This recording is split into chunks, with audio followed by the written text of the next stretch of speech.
স্নানের সময় হলো বুঝি, তাই এত আয়োজন। ভক্ত মাঝে প্রভু আসবে, দিতে দর্শন। রথযাত্রা আসছে বুঝি, স্নান যাত্রার পরে মাসির বাড়ি যাবে প্রভু। আনন্দ কি আর ধরে, আষাঢ় মাস মানে মনের মাঝে এক গভীর শান্তি, কেননা ভগবান স্বয়ং আসবে ভক্তদের মাঝে তার দর্শন দেওয়ার জন্য। স্নানযাত্রা থেকে রথযাত্রা ও উল্টো রথ সম্পূর্ণ সময়সূচি একটি ভিডিওতে।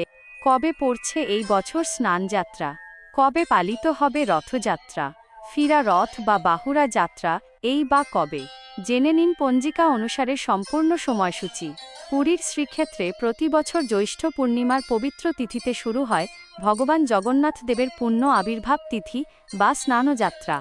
এই দিন ভগবান জগন্নাথ, বলভদ্র ও সুভদ্রাকে মন্দিরের গর্ভগৃহ থেকে স্নানবেদিতে আনা হয়।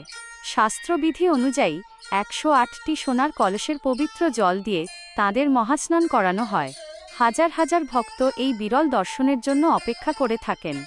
এই বছর ভগবানের স্নান যাত্রা পালিত হবে 14ই আষাঢ় 1433 বাংলা, 29শে জুন 2026 ইংরেজি।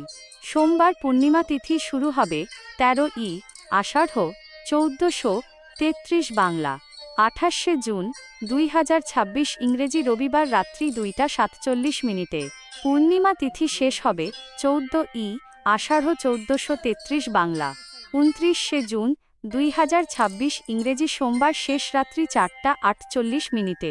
কিন্তু এই মহাস্নানের পরই ঘটে এক রহস্যময় ঘটনা। অতিরিক্ত স্নান ও খাওয়ার ফলে ভগবান অসুস্থ হয়ে পড়েন। এই সময় শুরু হয় অনশর পর্ব। প্রায় 15 দিন ভগবান জনসমক্ষে দর্শন দেন না। বিশ্বাস করা হয় রাজবৈদ্য ও দৈতাপতি সেবকেরা এই সময় ভগবানের সেবা ও চিকিৎসা করেন। ভক্তদের হৃদয়ে তখন অপেক্ষার প্রহর, কবে আবার প্রভুর দর্শন মিলবে।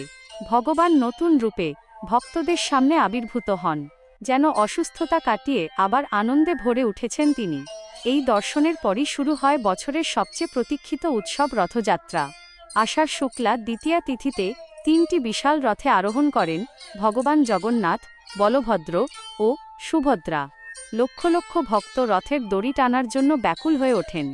বিশ্বাস করা হয় একবার আন্তরিক ভক্তিভরে রথের দড়ি টানতে পারলে জীবনের বহু পাপ মোচন হয় এবং ভগবানের বিশেষ কৃপা লাভ হয়। এই রথযাত্রা পালিত হবে 31শে আষাঢ় 1433 বাংলা, 16ই জুলাই 2026 ইংরেজি বৃহস্পতিবার। রথ দ্বিতীয়া তিথি শুরু হবে 30শে আষাঢ় 1433 বাংলা, 15ই জুলাই 2026 ইংরেজি বুধবার দিবা 1টা 47 মিনিটে। তিথি শেষ হবে 31শে আষাঢ় 1433 বাংলা, 16ই জুলাই 2026 ইংরাজি বৃহস্পতিবার দিবা 11টা 16 মিনিটে। রথ যাত্রার দিন পুরীর গজপতি মহারাজ স্বর্ণঝাড়ু দিয়ে 3টি রথ পরিষ্কার করেন। এই আচার আমাদের শেখায় ভগবানের সামনে রাজা ও সাধারণ মানুষ সকলেই সমান। এরপর রথ ধীরে ধীরে এগিয়ে যায় গুন্ডিচা মন্দির অর্থাৎ ভগবানের মাসির বাড়ির দিকে। সেখানে পৌঁছে প্রভু 7 দিন অবস্থান করেন। এই সময় ভক্তরা খুব কাছ থেকে ভগবানের দর্শন ও সেবা করার সৌভাগ্য লাভ করেন। 7 দিন পর আসে বাহুদা যাত্রা বা উল্টো রথ। আষাঢ় শুক্লা দশমী তিথিতে 3টি রথ আবার শ্রীমন্দিরের উদ্দেশ্যে যাত্রা শুরু করে। এই অনন্য প্রথা আজও একইভাবে পালিত হয়ে আসছে। এই বছর ভগবানের উল্টো রথ পালিত হবে 7ই শ্রাবণ 1433 বাংলা, 24শে জুলাই 2026 ইংরেজি শুক্রবার। এইভাবেই স্নানযাত্রা থেকে অনবসর, নবযৌবন দর্শন, রথযাত্রা, গুন্ডিচা অবস্থান, বাহুদা যাত্রা ভগবান জগন্নাথের এক একটি অনন্য লীলা। এই উৎসব শুধু একটি ধর্মীয় অনুষ্ঠান নয়, এটি ভক্ত ও ভগবানের মিলনের, সমতা, সেবা, প্রেম এবং মানবতার এক চিরন্তন মহাকাব্য। প্রতি বছর এই লীলার পুনরাবৃত্তি আমাদের মনে করিয়ে দেয় ভগবান কখনো তার ভক্তদের থেকে দূরে নন।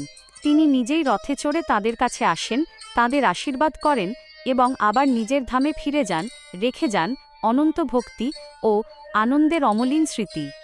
জয় জগন্নাথ। যদি ভিডিওটি ভালো লেগে থাকে তবে অবশ্যই একটি লাইক এবং শেয়ার করে দেবেন।